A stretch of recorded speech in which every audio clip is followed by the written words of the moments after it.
Selamat pagi. Assalamualaikum warahmatullahi wabarakatuh. Salam sejahtera untuk kita semua. Yang terhormat Ibu Dr. Nurmala Katrina Panjaitan, Ibu Dr. Ratri Firianita, dan rekan-rekan mahasiswa mata kuliah Psikologi Sosial. Saya hari ini akan menyampaikan materi dalam kuliah dosen tamu tentang psikologi sosial dalam pengembangan masyarakat. Rekan-rekan mahasiswa, saya akan menyampaikan tiga hal. Yang pertama adalah mungkin menjelaskan dulu apa itu komunitas atau community dan pengembangan masyarakat atau community development. Kemudian yang kedua, secara konseptual, apa sih peran psikologi sosial di dalam pengembangan masyarakat. Kemudian yang ketiga, saya akan menceritakan beberapa kasus secara empirik ya tentang bagaimana pengembangan masyarakat dalam konteks psikologi sosial. Ada hal-hal yang perlu kita potret, kita amati dengan perspektif psikologi sosial. Kemudian tidak sedikit juga upaya-upaya pengembangan masyarakat itu menggunakan berbagai konsep dan instrumen dari psikologi sosial. Itu yang akan saya jelaskan dalam kuliah dosen tamu pada pagi hari ini. Baik, yang pertama eh, kita akan membahas apa itu dulu pengembangan masyarakat. Jadi refresh dulu apa itu community development atau pengembangan masyarakat. Saya mulai dengan secara konotasi ya pengembangan masyarakat atau community development itu sering diterjemahkan ke dalam bahasa Indonesia sebagai pengembangan masyarakat. Jadi ada dua konsep, ada konsep community dan ada konsep development. Development ini kita terjemahkan sebagai pengembangan. Jadi bisa merupakan satu konsep dan juga sebagai suatu strategi. Nah, yang menjadi persoalan adalah ketika kita menerjemahkan konsep community. Dalam bahasa Indonesia sering disebut jadi pengembangan masyarakat, tetapi dalam berbagai hal saya secara pribadi juga sering menggunakan istilah pengembangan komunitas. Mengapa? Karena dalam bahasa Inggris diterjemahkan ke dalam bahasa Indonesia, masyarakat itu bisa berasal dari society, tapi juga bisa berasal dari community. Oleh karena itu, perlu kita pahami pengembangan masyarakat itu bukan dari society, tapi dari community. Nah, kalau kita lihat pada community, artinya pola-pola relasinya sangat erat, interaksi sosial sebagai satu konsep dalam psikologi sosial jadi menjadi syarat dalam community, apakah interaksi-interaksi secara primer maupun sekunder, misalnya saat ini menggunakan sistem digital, teknologi digital, atau dengan internet misalnya. Nah, itu jadi yang kita gunakan adalah community development. Community itu sering diterjemahkan sebagai masyarakat, tapi di dalam berbagai hal saya secara pribadi, termasuk di dalam materi ini, saya juga akan menggunakan istilah pengembangan komunitas. Jadi, sebenarnya community development itu adalah satu konsep atau strategi ya untuk mengembangkan masyarakat dalam arti community. Nah, community ini juga bisa dilihat ada istilah local community, ada juga istilah global community. Jadi itu menunjukkan bagaimana perbedaan aras interaksi yang terjadi, satu di aras lokal, yang lain di aras global. Jadi ada istilah local community dan ada istilah juga global community. Saya sering mencontohkan misalnya gini, di Inggris itu ada klub sepak bola namanya Chelsea misalnya. Pemiliknya orang Amerika, pelatihnya sekarang orang Spanyol kali ya. Kemudian pemainnya ada 20, lebih dari 20 bangsa. Itu menjadi satu community, tapi ikatan-ikatan yang terjadi basisnya bukan kepada lokal, tetapi lebih pada nilai-nilai global. Itu disebut dengan global community. Tapi ada juga kita bandingkan ada klub sepak bola di Ciawi di sini, di desa Cibeduk, namanya Citra, Cibeduk Putra. Klub sepak bola juga, 18 pemain, masih kerabat, adik-beradik, keponakan, sepupu gitu ya. Nah, satu desa, satu kampung, satu dusun, nilai-nilai yang dibangun adalah local community. Ya, jadi bukan global community. Pertanyaannya, di dalam konteks pengembangan masyarakat, yang mana kita telaah? Sebenarnya keduanya, tapi fokus lebih pada local community. Meskipun kita tahu perubahan-perubahan pada global community itu juga sangat mempengaruhi ya terhadap local community. Itu konsep dalam pengembangan masyarakat. Nah, sekarang kita melihat apa itu community. Maaf ada suaranya ini. Community ada yang mengistilahkan sebagai individu atau orang-orang yang mempunyai kesamaan karakteristik seperti kesamaan geografi, kultur, ras, agama, atau keadaan sosial ekonomi yang setara. Ini definisi-definisi bahala menurut saya. Sekarang juga sudah banyak mengalami transformasi dan perubahan-perubahan sehingga dikatakan ya, community atau komunitas merupakan sejumlah individu yang saling berinteraksi dengan sesamanya secara tatap muka atau melalui serangkai pertemuan. Tiap-tiap anggota saling menerima impresi atau persepsi. Nah, saya beri kata merah ini erat kaitannya konsep dengan psikologi sosial. Ya, anggota persepsi anggota lain pada suatu waktu tertentu dan menimbulkan pertanyaan yang membuat setiap anggota bereaksi sebagai reaksi individual. Nah, ini definisi-definisi awal sebenarnya dan juga banyak mengalami perubahan-perubahan tidak hanya berdasarkan kesamaan tetapi juga banyak komunitas-komunitas yang terbentuk nanti kita lihat ya berdasarkan beragam perbedaan tetapi mungkin punya kepentingan atau tujuan bersama tetapi tetap kata kuncinya adalah hasil dari interaksi yang di dalamnya terus dikatakan ada impresi dan persepsi ya anggota terhadap yang lain. Oke, nah dalam perkembangannya rekan-rekan ada istilah community by place. Ya, jadi komunitas berdasarkan tempat atau lokasi.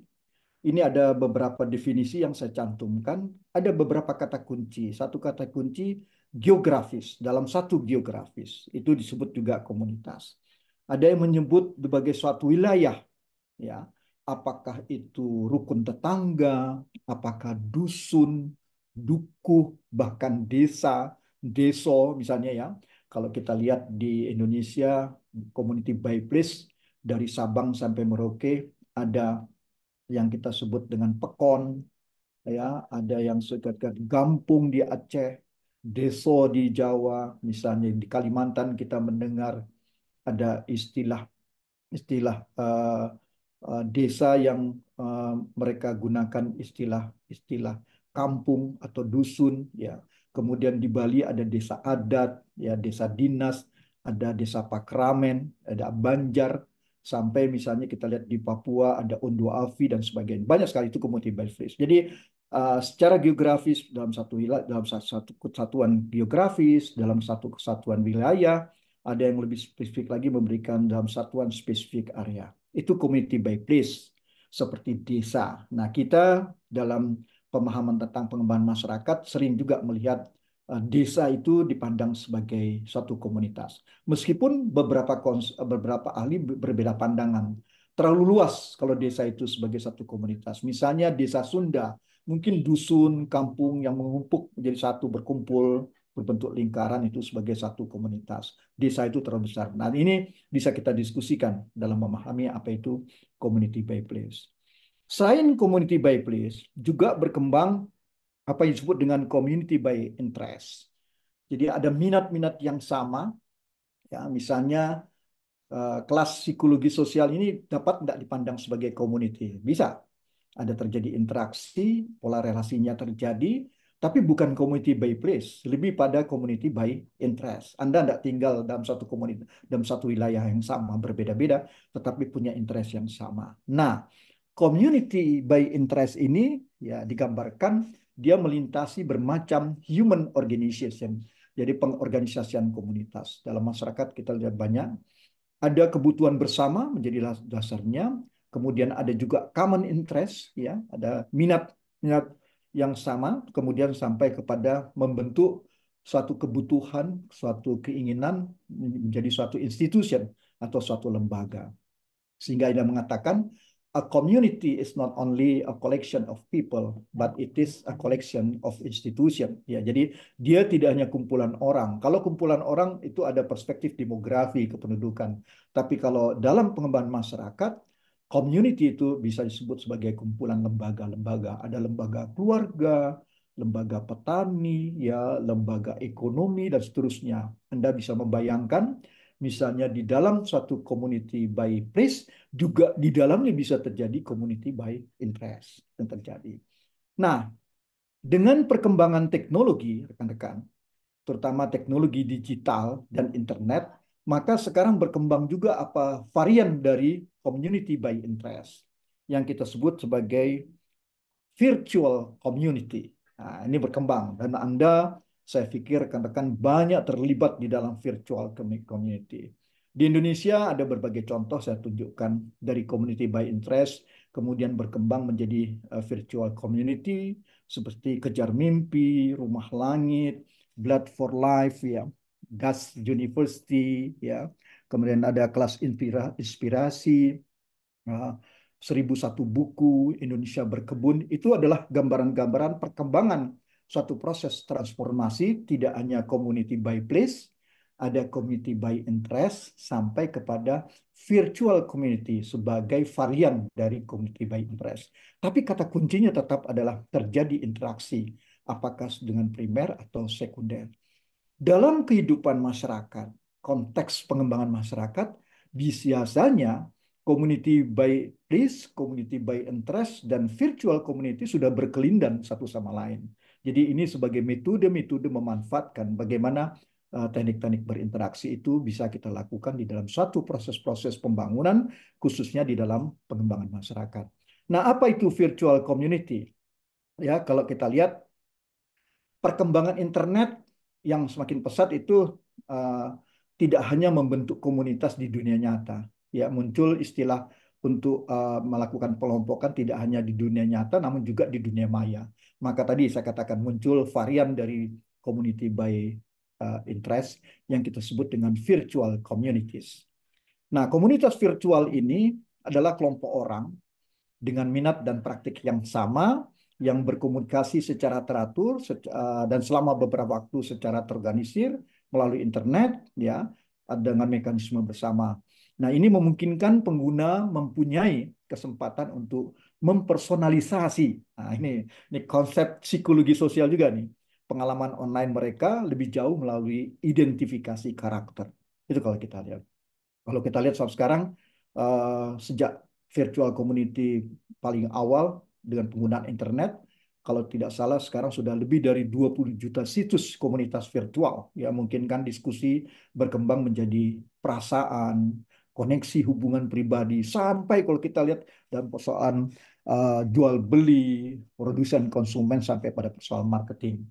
Nah, mereka cenderung tidak sinkron, tetapi muncul tren-tren sinkron komunitas, muncul di mana-mana penggunaan bertemu secara real time melalui social interaction berdasarkan cyber face to cyber face.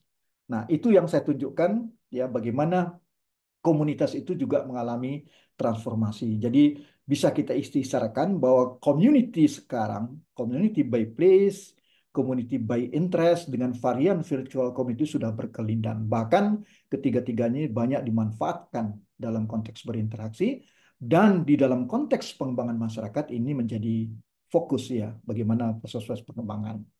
Dulu Ibu Nurmala dengan saya juga pernah kita mengembangkan suatu kegiatan disebut dengan literasi digital di daerah 3T, terluar, terdepan, dan tertinggal. Mungkin 4T, ya, terdengar gitu ya. Nah, ini gimana kita menggunakan tidak hanya community by place, tapi community by interest sampai dengan menggunakan virtual community dalam proses-proses pengembangan masyarakat. Oke, jadi itu pengertian komunitas. Kemudian apa yang dimaksud dengan community development? Nah, saya gunakan definisi yang tidak terlalu rumit, ya, untuk menggambarkan apa itu community development. Ada yang mengatakan community development is a movement designed to promote better living, taraf hidup, for the whole community with the active participation and on the initiative of the community. Nah, yang ingin saya katakan adalah apa sih kekhasan di dalam pengembangan masyarakat sebagai suatu konsep atau sebagai suatu strategi? Maka di sini saya beri kata kuncinya yang berwarna merah, yaitu participation. Jadi kalau Anda tanya apa perbedaan-perbedaan antara community development, pengembangan masyarakat dengan penyuluhan, ya dengan social work, uh, community development lebih berfokus pada participation. Itu syarat mutlaknya. Jadi strategi konsepnya berbasis pada partisipasi. Kalau kita di penyuluhan kan sering basisnya adalah adopsi inovasi. Tapi kalau kita lihat di dalam social work, ya konsepnya adalah intervention, intervensi. Nah, ini walaupun sekarang tiga-tiganya juga mengakui sudah melakukan pendekatan-pendekatan partisipasi. Jadi juga ada proses-proses perubahan di antara penyuluhan, pekerjaan sosial, sampai dengan pengembangan masyarakat. Tapi saya ingin katakan bahwa dalam pengembangan masyarakat itu syarat utama yang membedakan dari yang lain adalah apa yang disebut dengan active participation. Ya, dan itu muncul dari inisiatif komunitas. Apakah community by place, community by interest, virtual community di tingkat lokal maupun di aras global. Itu yang kita lihat. Nah, rekan-rekan, kalau kita lihat per definisi dalam bahasa Indonesia, ya, saya juga menunjukkan apa sih kata-kata kunci. Tetap yang utama adalah bahwa pengembangan masyarakat itu menekankan syaratnya adalah partisipasi. Tapi dia merupakan usaha-usaha swadaya. Nah, usaha swadaya dari masyarakat yang disinergikan dengan stakeholder yang lain, termasuk pemerintah, untuk apa? Untuk meningkatkan taraf hidup. Dikatakan ini merupakan inisiatif penduduk, ya, dan sebagai technical assistant atau pelayan teknis dan sebagai proses pembangunan berjalan efektif. Nah, memang definisi ini lebih pas untuk di negara kita sebagai negara yang benar-benar sedang membangun. Tapi kalau kita lihat seperti di Singapura, negara-negara maju di Swiss, adakah pengembangan masyarakat? Ada. Tapi mereka mungkin arahnya tidak lagi pada peningkatan taraf hidup perutnya gitu ya, tapi lebih kepada isu lingkungan, hak asasi manusia. Kalau di Singapura, kalau di Indonesia banjir misalnya, sudah setinggi rumah, tapi kalau nggak ada yang meninggal ya tenang-tenang saja. Tapi kalau di Singapura banjir semata kaki saja sudah heboh gitu kan, karena standarnya beda. Jadi bagaimana tujuan yang diinginkan itu dalam konteks pengembangan masyarakat pada setiap komunitas di berbagai wilayah atau di berbagai negara itu bisa berbeda satu sama lain. Itu yang kita sebut community development. Jadi tetap kata kuncinya partisipasi, ada usaha swadaya, bukan diintegrasikan tapi disinergikan dengan kekuatan-kekuatan stakeholder termasuk pemerintah. Untuk apa? Meningkatkan taraf hidup sebagai inisiatif penduduk sendiri, ya, dan ada pelayanan teknis dari siapa? Nah, ini yang dituntut dari kita, dari pemerintah dan sebagainya supaya pembangunan berjalan dengan efektif. Untuk melaksanakan pengembangan masyarakat, maka saya katakan kita harus mengujuk pada pergeseran paradigma pembangunan. Saya tidak bilang mengubah ya, tapi menggeser atau paradigm shift ya dari production center development ke people center development. Jadi ada ciri-ciri uh, uh, paradigma pembangunan yang disebut dengan production center development, yaitu pembangunan yang berpusat pada produksi. Apa cirinya? Sangat sentralistis, lebih memobilisasi sumber daya, bukan memberdaya tapi lebih menaklukkan, mengeksploitasi sumber daya, membangun hubungan fungsional birokratik, skalanya selalu berpikir skala nasional dan dengan cara-cara berpikir ekonomi konvensional, sebenarnya seperti meningkatkan pertumbuhan ekonomi dan sebagainya. Dengan paradigma ini, beberapa kasus negara sudah menunjukkan bahwa kalau ini dijalankan, ini menjadi unsustainable, tidak berkelanjutan. Nah, ya. Nah, oleh karena itu, dalam paradigm shift perlu menggeser. Pembangunan itu adalah dari geser dari production center development ke people center development. Bukan hanya sentralisasi, tetapi desentralisasi. Indonesia sudah lakukan. Tidak hanya sentralisis, didesentralisasi. Misalnya, semua urusan sudah diserahkan kepada daerah kabupaten. Hanya 5 yang tidak. Itu ada pemerintah pusat, agama, hubungan internasional, anggaran, kehakiman, dan militer. Semuanya sudah diserahkan, walaupun sekarang ditarik lagi, ada beberapa yang ditarik, seperti kehutanan, pertambangan, dan sebagainya. Bukan mobilisasi tapi partisipasi. Bukan menaklukkan tetapi memberdayakan. Bukan mengeksploitasi sumber daya tetapi konservasi, melestarikan. Tidak hanya membangun hubungan birokratis tetapi juga membangun social networking. Ya, tidak hanya berpikir dalam skala nasional tetapi juga skala teritorial termasuk lokal. Tidak dengan hanya berpikir pertumbuhan ekonomi tetapi membangun kesuadaan lokal atau ekonomi lokal yang berakar di dalam kehidupan masyarakat. Kalau bergeser, kasus berbagai negara juga menunjukkan bahwa ini menciptakan sustainable. Nah, ini yang perlu kita pahami. Jadi, pengembangan masyarakat, kalau Anda lihat, maka karakter dari perdefinisi tadi dengan paradigm shift, maka dia relevan dengan people centered development. Partisipasi, memberdayakan, membangun jejaring, ada proses desentralisasi sampai membangun ekonomi lokal. Ini kita lihat. Nah, kalau kita lihat rekan-rekan dulu di zaman Orde Baru, Anda mungkin belum lahir, ya, kita itu pernah dinyatakan sebagai negara yang swasembada beras. Presiden Soeharto, almarhum Presiden Soeharto ketika itu pernah diundang di FAO untuk berpidato bagaimana Indonesia menjadi negara yang swasembada beras, bahkan bisa mengekspor. Tapi pada saat yang sama sampai hari ini kita lihat koefisien kemiskinan yang terjadi yang paling tinggi itu adalah pada rumah tangga petani tanaman pangan, terutama padi. Ya, data terakhir dari BPS menunjukkan 76% pendapatan rumah tangga petani tanaman pangan itu bukan dari pertanian, itu dari luar pertanian. Hanya 24% dari pertanian. Nah, inilah dulu kita hanya memikirkan produksi, tetapi petaninya tidak pernah sejahtera. Oleh karena itu sekarang digeser. People centered development. Perhatikan si petaninya. Meskipun sampai sekarang masih tetap miskin, kita lihat ya. Nah, ini yang harus kita lakukan. Oleh karena itu, saya katakan ya di dalam pembangunan pertanian kita ya jangan hanya dengan pendekatan penyuluhan tetapi dengan pendekatan community development juga menjadi penting.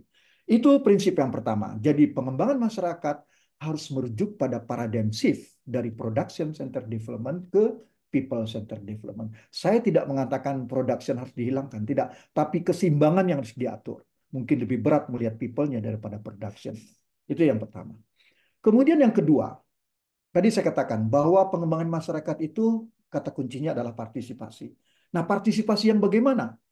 Dulu ya orang mengartikan partisipasi itu seperti tipe A. Ada program dari pemerintah, direspon oleh komunitas, maka itu partisipasi. Nah, kalau Anda buka skripsi, tesis, disertasi, ya 20 tahun yang lalu, 30 tahun yang lalu, coba Anda cek. Pasti judulnya faktor-faktor yang mempengaruhi partisipasi petani atau masyarakat dalam program bla bla bla. Pasti program pemerintah. Ini tipe A. Tapi tren sekarang sudah juga terjadi tipe B. Ada program dari masyarakat, komunitas, direspon oleh pemerintah. Ini juga partisipasi. Tren dalam pengembangan masyarakat, pengertian partisipasi itu adalah baik masyarakat, pemerintah, dan kalangan private sektor swasta itu sama-sama berpartisipasi. Ini tipe C. Maka itu saya katakan partisipasi dalam pengembangan masyarakat tergantung bagaimana kondisi masyarakatnya. Tetapi harus ada proses yang menggeser dari community participation ke stakeholder participation. Ini yang digeser. Nah, ini kalau kita lihat ya. Jadi trennya sekarang adalah tidak hanya di tipe A, tapi tipe B dan tipe C. Bagaimana menjelaskan ini perlu coba kita lihat misalnya kita lihat eh, stakeholder participation itu adalah bagaimana partisipasi itu menciptakan sinergi multi pihak. Ada masyarakat dengan organisasi LSM-nya, koperasi, ya sekarang ada BUMDes, kemudian ada public sector seperti pemerintah, kemudian ada private sector seperti swasta badan usaha. Nah, ini harus kita sinergikan dalam konteks pengembangan masyarakat. Partisipasi dalam pengembangan masyarakat harus mensinergikan tiga kekuatan ini sebagai stakeholder sampai kepada shareholder. Tidak lagi kita hanya mengangkat-angkat partisipasi dari masyarakat, tapi pemerintah, private juga harus sama-sama. Jadi ini harus kita bangun bagaimana akhirnya nanti tidak hanya ada lembaga masyarakat, lembaga pemerintah, lembaga swasta, tapi yang kita munculkan adalah lembaga-lembaga kolaboratif. Ini penting. Jadi ini cara. Nah, bagaimana prosesnya? Coba kita lihat. Ya, tadi misalnya tipe A, partisipasi tipe A, ada program dari pemerintah direspon oleh masyarakat. Ketika tipe A, ini bisa kita lihat bagaimana peranan ya dari berbagai masyarakat, pemerintah dan stakeholder dan waktu. Kalau waktu T1 ya, ini memang masyarakatnya tidak benar-benar lemah, tak berdaya. Maka peran pemerintah memang cukup besar. Ini kan kurvanya. Jadi pemerintah cukup besar. Ini tipe A. Ya, pemerintah cukup. Jadi kalau kita lihat sekarang, Anda sering mendengar desa tertinggal itu di sini. Memang peran pemerintah dan stakeholder itu penting masuk di sini karena dia tidak berdaya. Tapi ketika proses ini dilakukan, dia harus menggeser dari tipe A berubahlah, misalnya dari desa tertinggal menjadi desa berkembang, tipe B. Nah, ini peran pemerintah dan peran masyarakat sudah seimbang. Ya, ini yang biru pemerintah dan stakeholder, ini masyarakat. Tapi kalau ini sudah berlangsung terus masuk pada T3, di sini sudah sampai kepada peran masyarakat atau komunitas jauh lebih dominan daripada peran pemerintah dan stakeholder. Inilah yang disebut dengan desa mandiri misalnya. Nah, prinsip ini dibangun dalam proses pengembangan masyarakat. Pengembangan masyarakat sebagai satu proses harus dicirikan. Dari waktu ke waktu, peran komunitas itu selalu meningkat. Sedangkan peran pemerintah dan stakeholder itu selalu menurun, berkurang. Tapi biasanya dalam kasus di Indonesia sering yang terjadi bukan kurvanya yang bukan waktunya yang bergeser, tapi kurvanya yang bergeser. Jadi ada desa A, terus ada desa B, terus ada desa tipe C terus. Maka dalam birokrasi itu ada istilah desa binaan. Dibina terus begitu ya. Jadi itu bukan sustainable, tapi itu project sustainability. Projectnya yang berkelanjutan. Nah, ini hal-hal yang perlu kita pahami ya. Nah, bagaimana nanti kita lihat peran psikologi sosial ya dalam proses-proses pengembangan masyarakat ini. Oke, rekan-rekan, kalau tadi prinsip paradigm shift, kemudian dari uh, community participation menjadi stakeholder, membangun sinergi multi pihak, kemudian bagaimana peran masyarakat dan pemerintah dan stakeholder sudah digambarkan, apa saja sih pengembangan masyarakat dilakukan? Sebenarnya berdasarkan pengalaman-pengalaman empiris, ada 7 aktivitas action yang kita lakukan. Kuncinya adalah kalau Anda di penyuluhan ada ilmunya adopsi inovasi dari peradaban tinggi ke peradaban yang rendah. Dipinjam, dimasukkan itu. Adopsi ya. Kalau orang-orang pekerja sosial intervention terkena bencana, ada musibah, diintervensi. Tapi kalau di dalam pengembangan masyarakat, kata kuncinya adalah conscientization, memunculkan kesadaran kritis untuk meng-create inovasi dan teknologi dari dalam komunitas, tidak dari luar, tapi di-create dari dalam komunitas. Nah, bagaimana cara kita meng-create itu? Ya, ini harus ada proses-proses, mulai dari advokasi, ya, pengorganisasian komunitas, mengembangkan jejaring, mengembangkan usaha ekonomi lokal yang berakar dalam kehidupan masyarakat setempat, mengembangkan kapasitas dalam bentuk pelatihan, juga membangun komunikasi, informasi, edukasi yang tadi saya tunjukkan tidak lagi community by place, tetapi berkelindan dengan community by interest sampai dengan variannya yang kita sebut dengan virtual community. Ini di aktivitas-aktivitas. Ada 7 aktivitas, tetapi intinya adalah bagaimana kita menciptakan inovasi teknologi.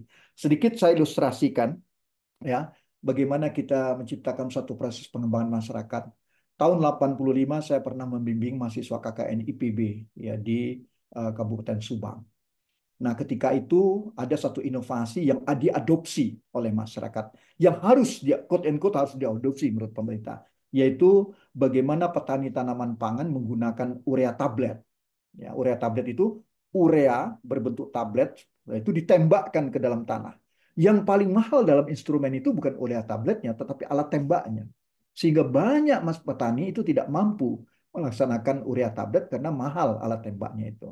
Nah, ketika itu saya membimbing mahasiswa KKN, ada dari Fateta, kemudian dari Sostek dan seterusnya.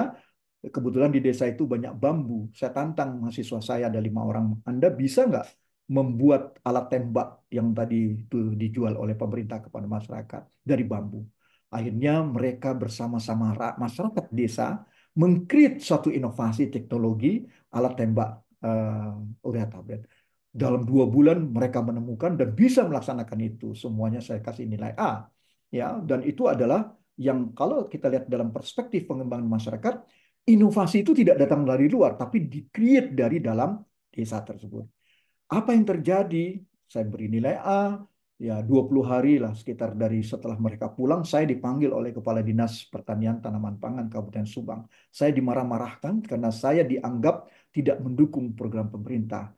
Karena Anda dengan mahasiswa menemukan alat tembak dari bambu itu, maka alat yang di gudang Dinas Pertanian Tanaman Pangan itu tidak laku. Nah, itu terjadi. Kalau sekarang mahasiswa saya itu mungkin bisa dapat awards ya, dapat Kalpataru. Itulah yang saya tunjukkan perbedaan. Kalau penyuluhan, adopsi inovasi. Kalau pekerjaan sosial, intervention. Tetapi kalau pengembangan masyarakat, conscientization, memunculkan kesadaran kritis untuk menciptakan, meng-create inovasi dan teknologi dari dalam komunitas. Itu perbedaannya. Sehingga partisipasi itu menjadi sangat penting. Oke, rekan-rekan, itu sedikit ya pemahaman kita tentang pengembangan masyarakat. Nah, yang berikutnya dari pemahaman-pemahaman kita secara konseptual, bagaimana proses pengembangan masyarakat itu dilakukan, saya ingin menjelaskan dulu bagaimana sih psikologi sosial dalam pengembangan komunitas atau dalam pengembangan masyarakat. Nah, ini yang diminta dalam kuliah tamu ini, bagaimana konsep-konsep psikologi sosial dalam pengembangan komunitas. Jadi kalau kita lihat, saya jelaskan dulu. Sebenarnya ya, psikologi sosial itu jadi ada ilmu psikologi, ada ilmu sosiologi. Saya melihatnya adalah subset antara psikologi dan sosiologi itu kalau dipandang dari perspektif psikologi dia disebut sebagai psikologi sosial. Tapi kalau dipandang dari ilmu sosiologi, ya itu sering juga disebut dengan sosiologi kelompok atau sosiologi mikro. Nah, ini persoalannya dari perspektif mana kita melihatnya. Ya, meskipun kita paham mengenai psikis, ya, kemudian aspek individual itu kuat. Dan kata kuncinya di sini tetap adalah bagaimana terjadi interaksi dari perbedaan-perbedaan persepsi, sikap, mungkin ya, dan lain-lain. Itu bisa kita lihat. Ini cara pandang. Ya, jadi hari ini saya ingin menjelaskan bagaimana pengembangan masyarakat itu dalam konteks psikologi sosial atau psikososial dalam pengembangan masyarakat. Nah, sebenarnya kalau dilihat dalam psikologi, ya ini dia subsetnya di sini. Yang disebut dengan psikologi sosial. Oke. Nah, apa saja ya? Jadi psikologi sosial itu menurut hemat saya mempunyai peran penting dalam pengembangan masyarakat. Ya, dalam pengalaman-pengalaman kita secara konseptual maupun secara empiris di lapangan, psikologi sosial itu adalah bidang ilmu yang mempelajari bagaimana individu berpikir, merasa, dan berperilaku dalam konteks sosial. Itu dia. Jadi pengembangan masyarakat itu menjadi suatu media konteks sosialnya, bagaimana ada individu-individunya, kemudian merasa dan berperilaku. Nah, rekan-rekan, dalam konteks pengembangan komunitas, psikologi sosial itu membantu memahami dinamika interaksi sosial, proses-proses pengambilan keputusan kelompok, serta cara-cara individu dan kelompok mempengaruhi dan dipengaruhi oleh masyarakat mereka. Tadi per definisi saya tunjukkan ya, yang by interest ya, yang saya katakan a community is not only a collection of people, but it is a collection of institution. Ya, itu kita lihat. Jadi dalam konteks di situ kita bisa melihat bahwa di dalam satu komunitas bisa terdapat kelompok-kelompok ya berdasarkan interest tertentu ya. Nah, kelompok-kelompok ini menjadi menarik. Bagaimana proses-proses pengambilan keputusan itu bisa dilihat dalam psikologi sosial apa yang disebut dengan group dynamic atau dinamika kelompok. Juga kita juga bisa mempelajari bagaimana cara-cara individu dan kelompok mempengaruhi dan dipengaruhi oleh masyarakat mereka. Ini yang penting kita lihat. Jadi saya ingin katakan bahwa memang psikologi sosial itu menjadi sangat-sangat penting dalam proses pengembangan masyarakat. Apalagi ketika kita menghadapi komunitas yang relatif heterogen, ya, ada beragam latar belakang sosial ekonomi yang berbeda, mempunyai persepsi yang berbeda terhadap objek tertentu, juga mempunyai sikap-sikap yang berbeda. Nah, ini yang menarik kalau kita lihat, dan ini tidak mudah ya dalam proses pengembangan masyarakat karena kita harus melihat ada perbedaan-perbedaan persepsi, sikap, conformity ya, sampai pada identitas sosial itu bisa kita lihat di situ. Nah, ini saya ingin mengatakan bahwa psikologi sosial itu memiliki peran penting dalam pengembangan masyarakat. Apalagi tadi saya katakan kalau masyarakatnya relatif heterogen. dalam satu komunitas. Nah, ini di urban community itu menggambar seperti itu. Sekarang pun tren. Banyak daerah-daerah transmigrasi yang sudah berinteraksi antara kelompok pendatang dengan penduduk lokal. Kemudian Anda lihat perkembangan perkebunan-perkebunan sawit, kakao, dan sebagainya. Masuknya daerah-daerah masuknya aktivitas pertambangan. Itu juga menggambarkan bahwa terjadi perubahan-perubahan sosial atau transformasi sosial di dalam satu komunitas yang dulu mungkin cenderung homogen, sekarang sudah semakin heterogen. Maka psikologi sosial sebagai suatu perspektif itu menjadi sangat penting ya dalam konteks pengembangan masyarakat. Nah, beberapa konsep utama dalam psikologi sosial yang menurut saya relevan ya dengan pengembangan masyarakat yaitu tentang persepsi sosial ya. Bagaimana orang mempengaruhi dan membuat kesimpulan tentang orang lain atau objek yang lain. Kemudian sikap juga predisposisi untuk merespon secara positif atau negatif terhadap orang, kelompok atau ide tertentu. Kemudian conformity atau pengaruh sosial. Bagaimana tekanan yang dirasakan individu untuk menyesuaikan perilakunya dengan norma kelompok atau masyarakat ketika masyarakat atau komunitas mengalami perubahan-perubahan, kelompok-kelompok masyarakat tertentu mendapat tekanan untuk menyesuaikan perilakunya dengan norma-norma yang baru. Ya, kemudian yang keempat bisa juga perilaku kelompok, grup dynamic, dinamika kelompok, ya, dan bagaimana kelompok membuat keputusan itu menarik kalau kita lihat sampai dengan kepada konsep identitas sosial atau social identity.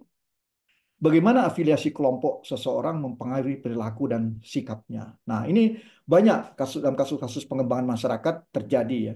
Konsep-konsep utama ini nanti akan saya ceritakan berbagai kasus yang terjadi dalam proses-proses pengembangan masyarakat. Ini konsep-konsep utama. Mudah-mudahan ketika Anda mempelajari psikologi sosial, bagaimana bisa kita manfaatkan dalam proses pengembangan masyarakat. Kemudian rekan-rekan, berikutnya adalah kita melihat apa sih dalam pengembangan komunitas pemaham apa uh, penelitian tentang psikologi sosial yang dapat digunakan ya bagaimana. Jadi psikologi sosial itu bisa kita gunakan ya sebagai satu upaya dalam pengembangan masyarakat itu untuk meningkatkan kerjasama atau cooperation. Jadi bagaimana menerapkan teori dan prinsip psikologi sosial untuk mempromosikan kerjasama antar individu dan kelompok ya. Jadi individu dan kelompok dulu kalau di desa itu ada kerjasama antar desa ya. Tapi mempunyai interest, perhatian, persepsi, sikap yang berbeda. Ini menarik nih kalau kita lihat bagaimana bisa membangun kerjasama antar individu dan kelompok.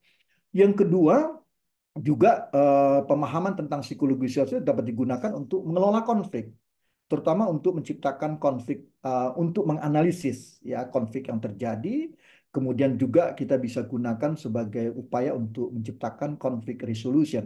Jadi bagaimana kita menggunakan pendekatan psikologi sosial untuk menyelesaikan konflik dan mempromosikan perdamaian. Ini banyak persoalan-persoalan. Saya juga dulu pernah diundang di Madiun, diminta untuk menyelesaikan konflik antara dua perguruan silat ya di Madiun. Saya datang, saya mencoba memfasilitasi, ya. Ternyata dalam proses fasilitasi itu bukan terjadi perdamaian. Dua perguruan silat itu memusuhi saya. Ya, mungkin karena saya laki-laki ya, secara psikologis akhirnya dua perguruan silat itu tidak bertentangan, tapi dia bersama-sama memusuhi saya. Saya pikir apa? Ini psikis ini. Akhirnya saya mencari ada rekan seorang perempuan yang bisa menggantikan saya memfasilitasi, cantik, dia selesaikan persoalan perguruan silat, ternyata selesai dengan baik. Nah, ini psikis ini. Ya, psikologi menjadi penting. Kemudian yang ketiga adalah memfasilitasi perubahan sosial. Nah, tadi saya katakan bahwa di dalam pengembangan masyarakat itu, ya bagaimana kita membantu masyarakat itu membangun atau menciptakan, mengcreate ya inovasi, teknologi, perilaku yang lebih sehat dan berkelanjutan. Ini penting. Ya, psikologi punya tempat di situ ya untuk bagaimana membangun atau menciptakan, mengcreate yang lebih perilaku yang lebih sehat dan berkelanjutan. Dan yang keempat, kalau kita lihat bagaimana pengembangan komunitas pemahaman tentang psikologi sosial itu dapat juga digunakan untuk pemberdayaan komunitas, membuat kapasitas komunitas untuk mengidentifikasi masalah mereka sendiri dan mengembangkan sosial. Ini contoh-contoh pemberdayaan. Jadi bagaimana pengembangan komunitas, ya, pemahaman tentang psikologi sosial itu dapat digunakan untuk meningkatkan kerjasama, mengelola konflik, memfasilitasi perubahan sosial, sampai menciptakan pemberdayaan komunitas. Nah, dalam konteks pemberdayaan ini memang ada hal-hal yang perlu kita perhatikan. Ya, jadi ada konsep tentang dimensi-dimensi dan aras ya dari pemberdayaan atau empowerment. Jadi ada di aras personal dan ada di aras masyarakat, personal atau di aras community. Nah, psikologi sosial ini di sini ditempatkan ada dimensi psikologis dan ada dimensi struktural. Yang menarik kalau kita lihat di aras personal, ya dimensi psikologis pemberdayaan itu dipahami sebagai mengembangkan pengetahuan, wawasan, harga diri, dignity, kemampuan, kompetensi, motivasi, kreasi, dan kontrol diri. Sangat penting. Apalagi kalau kita lihat ya di dalam satu community yang tadi dikatakan tidak hanya kumpulan orang, tapi juga kumpulan lembaga, kita bisa melihat nih ya secara personal di dalamnya bagaimana pada aras personal dengan dimensi psikologis. Masih pada dimensi psikologis di aras community. Ya, ternyata dengan pendekatan psikologis pada dimensi psikologis itu bisa menambahkan rasa memiliki, gotong royong. Nah, ini dia mutual trust. Ya, banyak sekarang trust-trust yang sudah makin memudar. Ya, pendekatan-pendekatan psikologis ya mampu menciptakan mutual trust, menciptakan kemitraan, kebersamaan, solidaritas sosial, dan visi kolektif masyarakat. Ya, ini menarik kalau kita lihat ya di aras masyarakat atau komunitas juga peran psikologis dari pemberdayaan.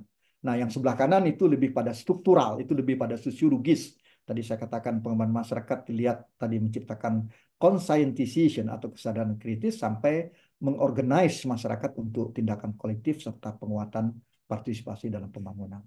Nah, rekan-rekan, saya sudah menunjukkan ya bagaimana sangat pentingnya psikologi sosial di dalam proses pengembangan masyarakat.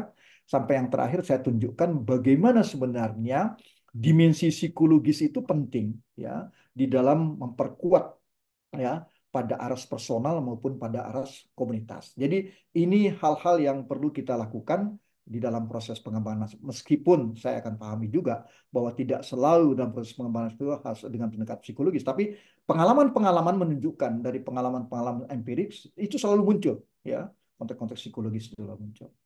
Ini kalau kita lihat aras dimensi personal ya masyarakat psikologis. Oke. Nah, berikutnya saya akan menciptakan aksi pengembangan masyarakat dalam konteks psikologi sosial sebagai suatu pengalaman empiris. Puluhan pengalaman-pengalaman kasus-kasus empiris, tapi coba saya pilih-pilih saja untuk menggambarkan bagaimana konsep dan peranan manfaat psikologi sosial dan pengembangan masyarakat itu berlangsung ya dari kasus-kasus baik itu di community by place, community by interest maupun sampai kepada community virtual community. Itu bisa kita lakukan.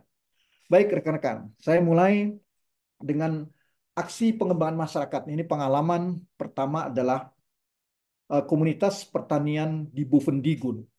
Bovendigul itu sekarang masuk Provinsi Papua Selatan. Jadi 600 kilometer ke arah utara dari Merauke. Ya, jadi bagaimana kita mengembangkan masyarakat pada komunitas pertanian Bovendigul itu sangat menarik. Ya, pertama, masyarakatnya sangat homogen. Ya, kemampuan mengelola pertanian sangat rendah karena dia juga masih shifting cultivation ya, jangan-jangan juga masih pemburu meramu, diberikan kemampuan bagaimana bercocok tanam berbudidaya ya gitu ya. Nah, ini tidak mudah kita masukkan inovasi-inovasi. Nah, kan kalau tadi saya katakan kalau pengembangan masyarakat tidak boleh adopsi dari luar kan, kita mengcreate dari dalam. Misalnya ketika itu mereka kuat dengan tanam-tanaman umbi-umbian, termasuk talas gitu ya, keladi, ya, sing ubi-ubi itu lakukan. Kita kembangkan sampai juga diperkenalkan ya tanaman-tanaman pangan tertentu yang bisa mereka kembangkan. Itu di komunitas pertanian Bovendigul. Nah, yang menarik dari masyarakat yang homogen itu kita mempelajari dalam proses pengembangan masyarakat eh, inilah kelemahan dari masyarakat Papua yang kita lihat ya yang di Bovendigul ini di pedesaannya interaksi dengan orang luar relatif masih rendah kecuali di daerah perkotaannya ya sudah mulai banyak pendatang-pendatang orang berjualan warteg soto Lamongan, rumah makan Minang sudah ada. Tapi di pedesaan ini relatif rendah. Jadi bagaimana mengembangkan komunitas pertanian di sini, ini menarik. Bahwa mereka itu tidak punya satu leader, pemimpin yang bisa menjadi kreator atau menjadi suatu champion untuk menggerakkan masyarakat. Nah, di dalam masyarakat itu punya persepsi bahwa mereka merasa inferior dan orang dari luar itu adalah yang superior. Maka di dalam pandangan mereka, dia tetap mengatakan bahwa masa di Fondigol ini bahwa untuk menggerakkan masyarakat di sini harus ada champion-champion yang datang dari luar. Misalnya ketika itu kami menemukan ada champion dari Tasik, orang dari Tasik, ada dari Jember ya, ada juga dari Bali yang datang ke daerah Bovendigul ya, yang dia coba melihat bahwa ada persepsi masyarakat yang sama bahwa orang-orang champion dari luar itu yang penting untuk menggerakkan masyarakat. Nah, champion-champion inilah menjadi penggerak-penggerak masyarakat di dalam komunitas pertanian di Bovendigul. Dengan dia percaya dengan ada tokoh-tokoh atau tadi yang saya sebut dengan champion atau kreator itu bergerak di dalam masyarakat dan mereka punya persepsi yang sama terhadap champion tadi, maka upaya-upaya pemberdayaan itu bisa dilakukan yang dipimpin oleh para champion tadi. Ini menarik kalau kita lihat komunitas pertanian Fondigol. Tapi kasus seperti di Fondigol itu menunjukkan ketika si tokoh atau kreator atau si champion tadi ini pergi, maka aktivitas itu pun juga hilang. Nah, yang kami belum temukan adalah bagaimana menciptakan champion-champion dari dalam masyarakat itu sendiri. Nah, ini yang menjadi sangat penting. Oleh karena itu, tampaknya tingkat pendidikan, ya, pemahaman-pemahaman mereka terhadap property rights, hak-hak penguasaan. Kalau di sana kan lahan itu masih milik adat gitu ya, bukan milik pribadi. Nah, ini bagaimana mengorganize masyarakat itu di lahan adat-adat tertentu ya, suku-suku tertentu itu sangat menarik. Dan biasanya yang dapat mendamaikan kelompok-kelompok seperti ini adalah kembali kepada champion-champion tadi. Jadi ada persepsi yang secara psikologi sosial kita lihat dan bagaimana proses-proses memberdayakan tadi di aras personal selalu pendekatan sampai pada komunitas dan itu adalah satu kelompok-kelompok adat tertentu. Ini kasus di komunitas pertanian Bovendigul. Ya, kalau kita lihat. Kemudian yang kedua, ada lagi contoh kasus adalah bagaimana komunitas desa wisata Raja Ampat. Kalau tadi Bovendigul itu di Papua Selatan, ya 600 km utara dari Merauke, ini wisata Raja Ampat. Ada 4 kerajaan besar ya, yang ada di Raja Ampat ini, maka itu disebut dengan Raja Ampat. Ya, adat dan kerajaan besar. Sudah mulai ada kerajaan. Mengapa? Karena memang di Raja Ampat di Papua Barat ini agak berbeda. Interaksi dengan orang luar sudah relatif dengan Ternate, Tidore, ya, orang-orang dari Sulawesi Tenggara itu terjadi di sini. Nah, akibatnya di dalam komunitas desa di Raja Ampat ini eh, berbeda dengan di Bovendigul bahwa komunitasnya yang dari homogen sudah cenderung relatif heterogen, ya. Agama juga tidak hanya animisme dan Nasrani, juga pengaruh Islam sudah masuk di sini di Raja Ampat ini. Maka kalau kita memperlihatkan di sini bagaimana mengembangkan komunitas desa wisata, maka kata kuncinya adalah dalam konteks psikologi sosial adalah terjadi group dynamic, dinamika kelompok antar berbagai etnis ya atau berbagai latar belakang sosial ekonomi yang berbeda. Nah, ini yang menarik kalau kita lihat di Raja Ampat. Jadi bagaimana kalau di Raja Ampat ini kan dikatakan adalah sepenggal surga yang jatuh ke bumi. Anda jangan mati kalau sebelum ke Raja Ampat. Memang lebih mahal ke Raja Ampat daripada ke Jepang kalau kita lihat sekarang dari sisi transportasi gitu ya. Tapi ini menarik ya kalau kita lihat bagaimana mengembangkan wisata. Kata kuncinya adalah bagaimana menciptakan dinamika kelompok. Masing-masing punya kemampuan. Misalnya masyarakat-masyarakat asli Papua dia punya indigenous knowledge dengan hutan di pulau-pulau kecilnya di pesisir. Kemudian para pendatang ya suku-suku apakah suku Bajo dan sebagainya dari Ternate, Tidore, bahkan ada juga dari Aceh yang datang kalau kita lihat itu juga punya pengalaman-pengalaman di luar pengalaman. Nah, hasil interaksi tidak hanya menciptakan asimilasi tetapi juga tidak hanya menciptakan akulturasi tapi juga menciptakan asimilasi. Nah, proses-proses interaksi, akulturasi dan asimilasi itu tergambar di dalam grup dinamik. Dan dinamika kelompok inilah yang kita manfaatkan di dalam proses-proses pengembangan masyarakat. Siapa yang menjadi leader, tatap masih mirip bahwa orang-orang luar masih dianggap sebagai champion. Meskipun ada perbedaan di komunitas desa wisata Raja Ampat, sudah muncul local champion yang mampu menggerakkan masyarakat, ya, menciptakan dinamika kelompok dalam proses-proses keputusan dan dalam proses-proses pengembangan masyarakat. Misalnya, bagaimana kalau kita lihat di Raja Ampat itu dalam pengembangan wisata itu banyak peluang-peluang. Misalnya penginapan, dalam pengembangan masyarakat kita itu saat ada anak muda dia mempunyai homestay, homestaynya itu kalau tidak salah saya 7 kamar. Itu kalau orang Indonesia tinggal 1 malam 500.000 per individu. Tapi kalau bule itu 700.000.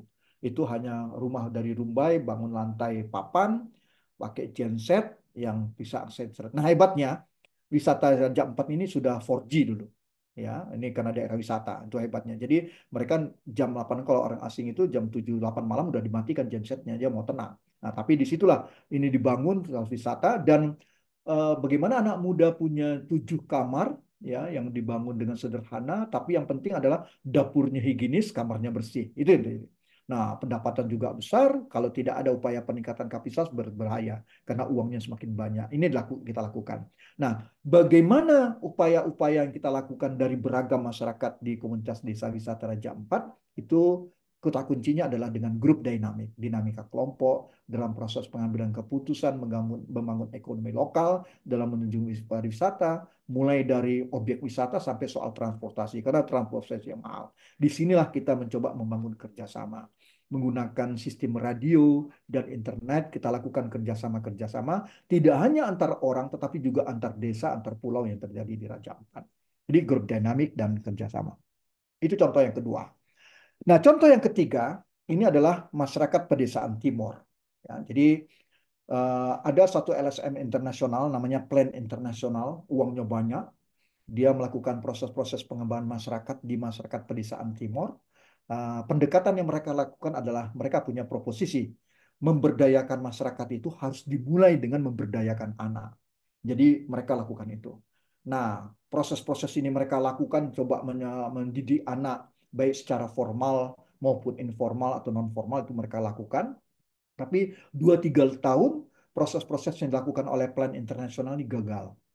Nah, kami dari IPB diundang untuk meminta mengevaluasi mengapa ini terjadi. Ya, ternyata setelah kita pelajari ini adalah kalau kita lihat secara sosiologis ini adalah persoalan empowerment, power sharing. Ketika anak-anak disekolahkan, dididik dengan aktivitas, ada kelompok lain yang merasa kehilangan, yaitu tuan-tuan tanah. Tuan-tuan tanah ini merasa kehilangan tenaga kerja murah. Maka itu mereka mengancam quote and quote anak-anak tidak boleh mengikuti program-program plan internasional.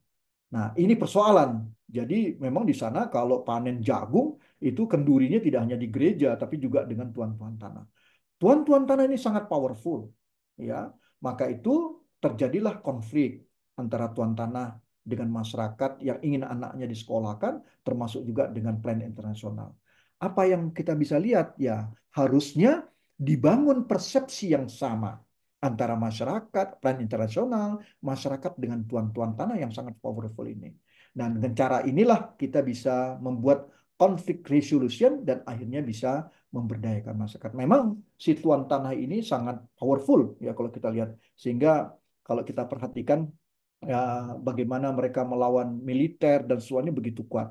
Tuan-tuan tanah ini menguasai aset dan sumber daya yang ada dan dia sangat powerful menghadapi masyarakat yang powerless. Dan dalam kacamata dalam konteks pengembangan masyarakat harusnya semuanya disekolahkan dalam konteks quote and quote disekolahkan membangun persepsi yang sama. Nah, bagaimana anak-anak tetap diatur ya. Nah, ini kan sudah mulai memperkerjakan tenaga kerja anak ini kan jadi bermasalah. Nah, jadi dalam konteks pemberdayaan di sini yang harus disekolahkan bukan hanya anak-anak tetapi si tuan tanah juga harus disekolahkan. Nah, dalam rangka apa? Dalam membangun persepsi untuk menciptakan konflik resolution sehingga terjadilah proses-proses pemberdayaan. Dengan perspektif psikologi sosial, kami melihat, wah memang ya, proses pemberdayaan itu tidak hanya mengobok-ngobok yang lapisan bawah, tapi lapisan atas pun harus dirubah cara berpikirnya. Itulah yang saya katakan tadi bagaimana membangun persepsi yang sama. Oke, ini kasus ketiga. Kasus yang keempat, saya tunjukkan adalah bagaimana kita membangun komunitas pertanian jagung Gorontalo. Ya, jadi kalau Anda lihat di Provinsi Gorontalo itu jagung jadi komoditi unggulan. Sehingga ada kebijakan-kebijakan pemerintah di sana. Kalau truk bawa jagung, lampu merah hanya dua yang boleh lewat di Gorontalo, yaitu ambulan dan truk membawa jagung. Diberikan prioritas seperti itu. Itu komunitas pertanian jagung Gorontalo. Nah, ketika kita lihat di sana, masyarakat secara individual, termasuk di tingkat rumah tangga, itu tidak boleh lihat tanah kosong. Mau datar kayak mau kemiringan berapa, itu semua ditanam jagung. Nah, ini ya. Jadi, nah persoalannya adalah ketika produksi meningkat, ya, kadang-kadang harga jatuh. Maka perlu proses-proses ya, bagaimana meningkatkan nilai tambah dari jagung itu. Apakah ada proses-proses industrialisasi pedesaan untuk mengolah jagung itu, atau memang produksi jagung itu dengan logistik yang benar, di sana juga dibangun pelabuhan samudera ya untuk membawa jagung yang dilakukan. Nah, yang mau saya ceritakan adalah gini. Masyarakat ini sering melihat ya bahwa identitas sosial meniru, mencontoh tokoh-tokoh orang-orang di sekitarnya itu begitu kuat. Nah, ini sehingga kelompok-kelompok tertentu ya tempat mereka menciptakan identitas sosial itu menjadi sangat kuat dalam pemikiran-pemikiran orang di Gorontalo, terutama petani. Maka ini yang harus kita manfaatkan. Bagaimana kelompok-kelompok afiliasinya itu berperan penting dalam menggerakkan petani tadi. Jadi bagaimana budidaya dengan konservasi yang benar ya. Meskipun di sana curah hujannya agak rendah ya. Kemudian yang kedua, bagaimana menciptakan nilai tambah. Ini sangat erat. Jadi eh, ada kelompok-kelompok afiliasi yang perlu kita eh, telaah dan ini kita manfaatkan dalam rangka mengembangkan masyarakat. Untuk menciptakan nilai tambah, bagaimana dia memproduksi jagung kemudian bisa dibawa secara logistik dan dapat mendapatkan harga yang baik ya. Kemudian tidak hanya juga meyakinkan pada kelompok-kelompok sosial yang menjadi afiliasinya, dia juga harus bisa mencontohkan bahwa kalau semuanya jagung homogen, ini berbahaya. Ketika terjadi malapetaka terhadap jagung, wah habislah. Maka bagaimana kita menggunakan kelompok-kelompok afiliasi ini membangun satu identitas, dia tidak hanya menanam jagung, tetapi juga menciptakan diversifikasi usaha-usaha lain dalam tingkat kelompok sampai pada tingkat rumah tangga. Ini komunitas pertanian jagung Gorontalo. Jadi kita upaya-upaya pemberdayaan itu mencoba melihat dengan bagaimana kelompok-kelompok afiliasi itu berlangsung. Kemudian kasus yang kelima saya menunjukkan ini komunitas pertanian kakao Kolaka Utara. Nah ini menarik juga. Jadi petani-petani kakao di Kolaka Utara ini uh, sama seperti di jagung, mereka tanam kakao, ya persepsinya, kemudian mereka jual seadanya. Padahal kita juga sudah melihat ada kelompok-kelompok, ada masyarakat-masyarakat tertentu yang mampu mengembangkan bisnis dengan baik ya dengan kakao karena mereka berhasil membangun kerjasama dengan perusahaan-perusahaan untuk mengolah kakao ini menjadi produk-produk tertentu. Nah, di Kolaka Utara, di Kolut ini, Kolaka Utara, kita mencoba bagaimana membangun kerjasama di antara petani-petani dengan sistem partnership atau kolaborasi kita lakukan. Tetapi dalam konteks pengembangan masyarakat, konsep psikologi sosial membangun persepsi sosial yang sama di antara masyarakat di berbagai lapisan, ya, kalangan masyarakat yang sudah berbisnis kakao dengan perusahaan itu tidak mudah. Jadi upaya-upaya pertemuan menunjukkan satu teladan best practice bagaimana bekerja sama dengan perusahaan ini menjadi penting. Di sisi lain, kita juga ingin kita juga memfasilitasi perusahaan tidak boleh eksploitatif. Ya, dia juga harus bisa memanfaatkan. Jadi bagaimana kita juga meyakinkan perusahaan bisnis Anda itu berkah. mampu meningkatkan kesejahteraan masyarakat di Kolaka Utara.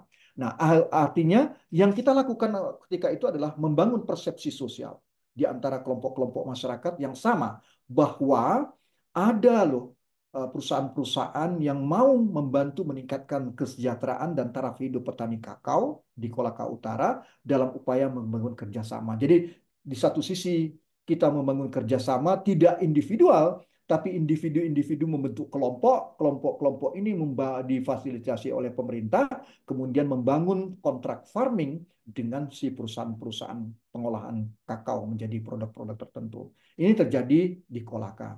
Dan ini ketika itu oleh Pak Bupatinya menjadikan program unggulan bagaimana kakao ini bisa meningkatkan nilai tambah. Tidak hanya menjual kakaonya, tapi juga. Nah, yang menariknya adalah kerjasama antara swasta, masyarakat, dan pemerintah ini dimanifestasikan dalam bentuk kooperasi. Jadi kerjasama itu, cooperation itu dimanifestasikan menjadi kooperatif, jadi kooperasi. Berdasarkan persepsi sosial yang sudah sama, mereka lakukan ini. Jadi menarik bahwa masyarakat membuat kooperasi, produknya itu dijual kepada si kooperasi punya saham di perusahaan juga.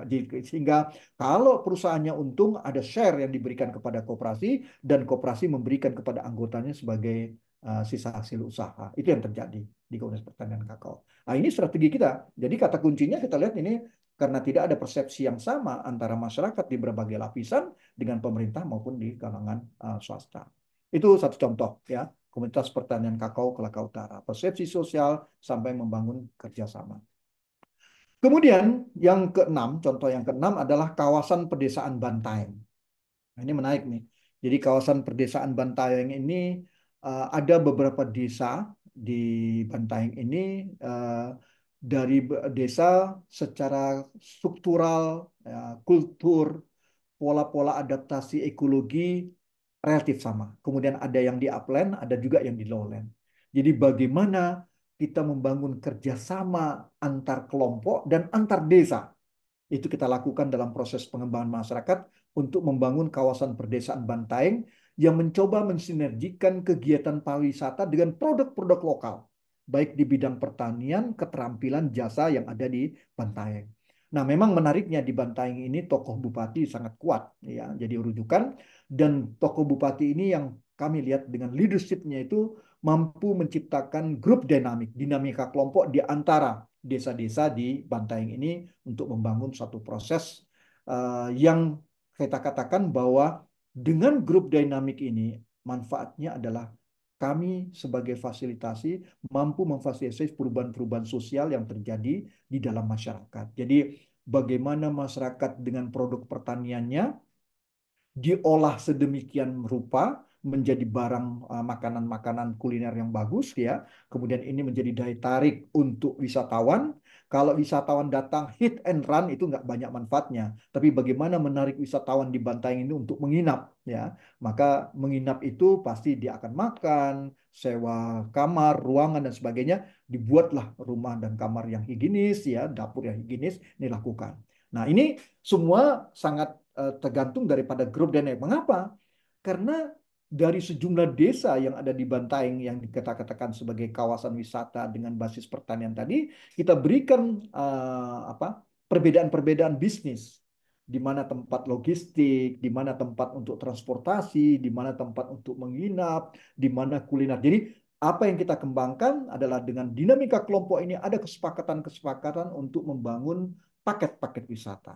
Nah, inilah yang kita fasilitasi dengan perubahan sosial. Apa yang kita lihat?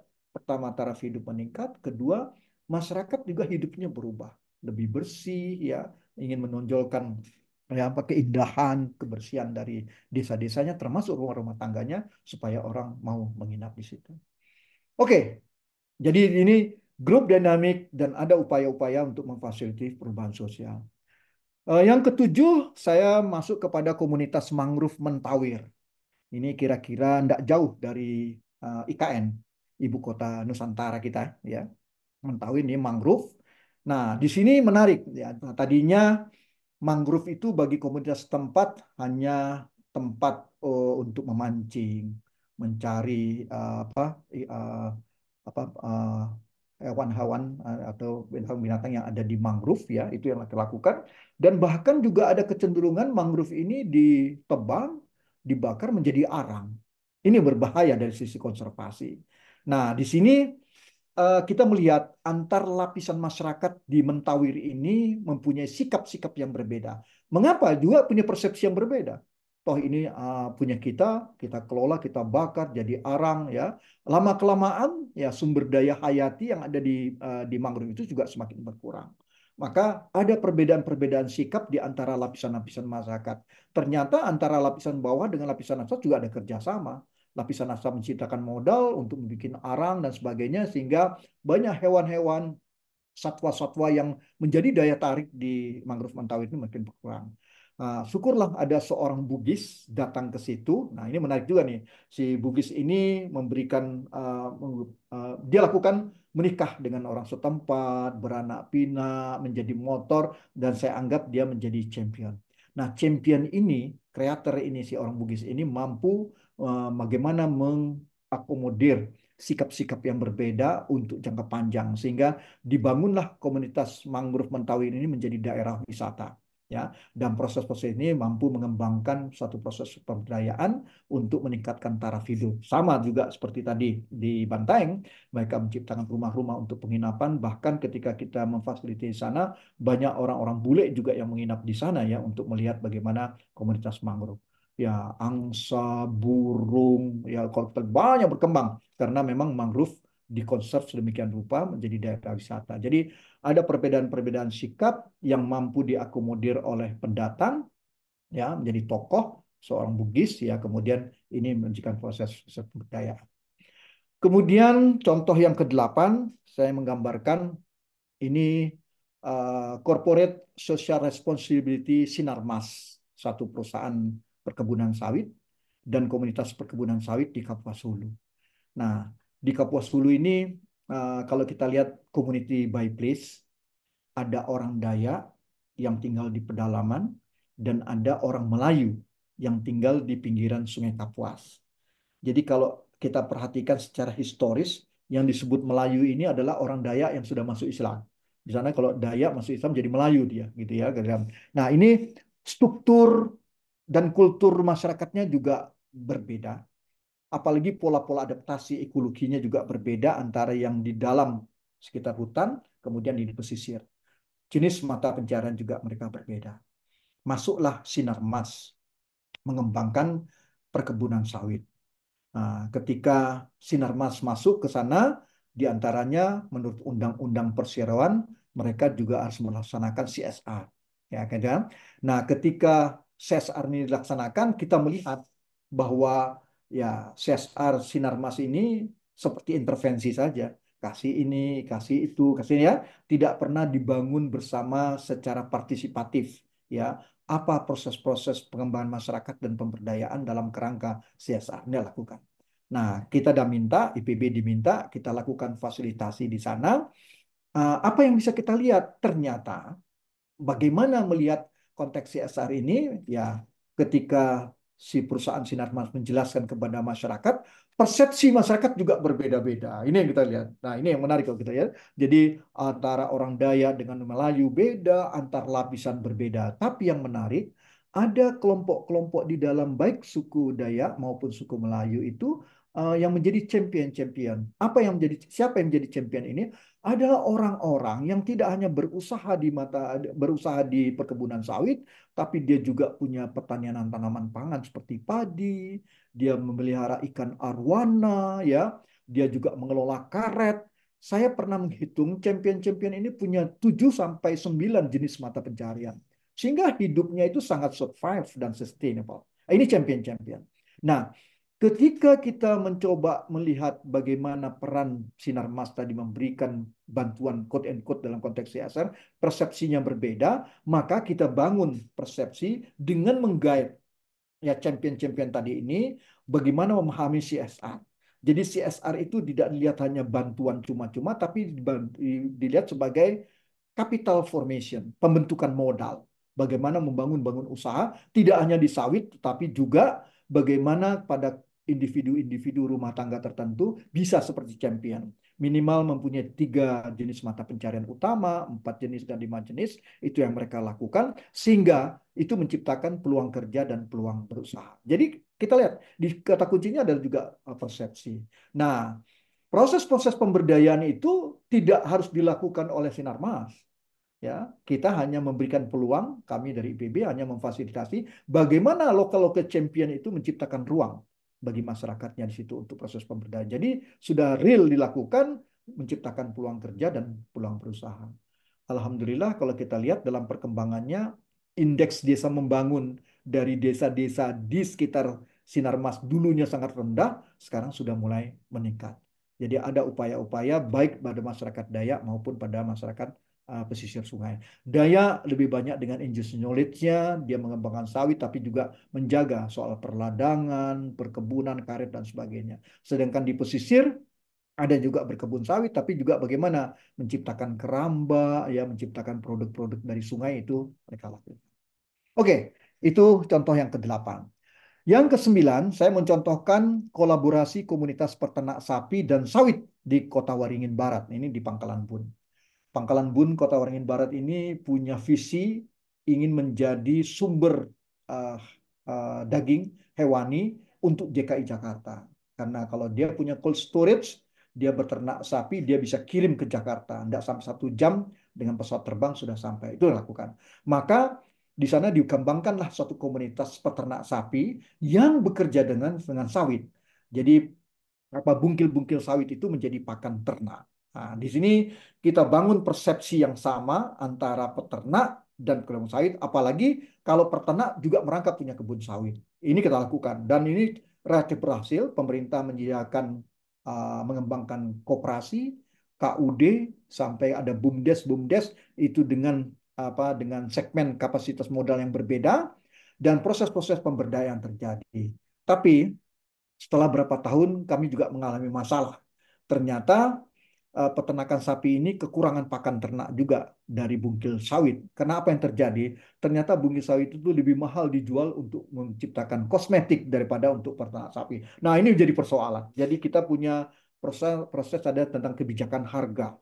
Nah, oleh karena itu kami minta dalam proses pemberdayaan ini tidak bisa hanya dengan kolaborasi tanpa campur tangan pemerintah ya untuk menentukan bagaimana bungkil itu tidak hanya untuk kosmetik tetapi juga untuk peternakan sapi. Ini sudah berjalan cukup baik dan meningkatkan kesejahteraan peternak dan kebun sawit, terjadi simbiosis mutualisme dan kolaborasi berlangsung dengan baik. Tapi terakhir tadi jadi problem dan ini yang sampai sekarang belum bisa kita pecahkan karena kuncinya memang harus ada intervensi pemerintah. Karena daya tarik menjual bungkil itu ke kosmetik itu jauh lebih besar. Baik, contoh yang ke-10 ini komunitas petani kopi dan desa wisata Banyuwangi. Lagi-lagi ini perbedaan-perbedaan persepsi di antara kalau di Banyuwangi ini kita lihat adalah perbedaan bukan secara horizontal tapi lebih banyak secara vertikal. Jadi perbedaan-perbedaan lapisan bawah hanya mengatakan tanam kopi, produk kopi mungkin belum bagus, belum warna merah sudah dijual. Tapi pada lapisan atas dia tidak hanya melakukan nanam kopi, tetapi bagaimana dia juga membuat warung, kafe gitu ya. Jadi ada nilai tambah dari kopi itu. Nah, ini yang kita lakukan. Jadi komunitas petani kopi dan desa wisata ini kita bangun ya dalam konteks menciptakan persepsi yang sama di antara petani dengan berbagai lapisan.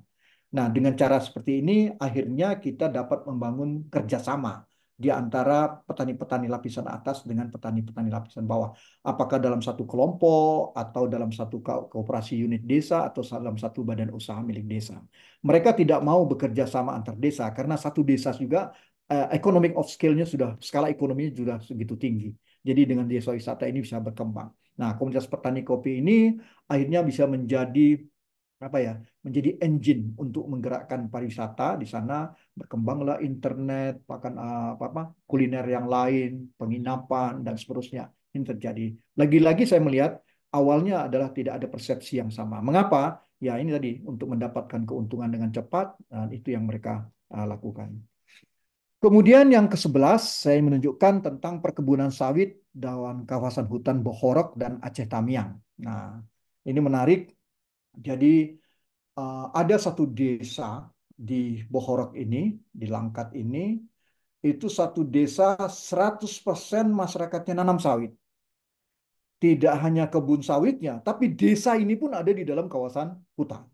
Nah, dugaan kami, mereka secara historis dari nenek moyangnya sudah tinggal di situ, tapi pemerintah datang mendelineasi itu menjadi kawasan hutan. Ini jadi masalah.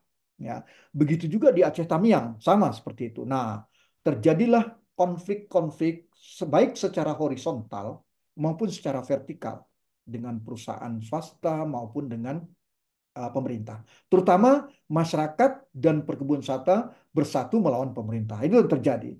Nah, oleh karena itu ketika kita memfasilitasi proses pengembangan masyarakat di sana, pemerintah itu tidak ada yang berani turun ke lapangan. Kami dan tim pun ketika datang sudah ditanya, Pak Tony mau ngapain di sini? Mau ngurus sawit? Wah, dengan cara-cara teknik tertentu, secara psikis kita menciptakan hubungan dekat, rapor dan lain. Akhirnya kita bisa diterima. Bahkan mereka juga menyadari bahwa mereka secara regulasi memang berada di kawasan hutan. Tetapi secara sosio-historis mereka katakan nenek moyang saya tinggal di sini dalam. Nah, ini gimana memecahkan persoalannya?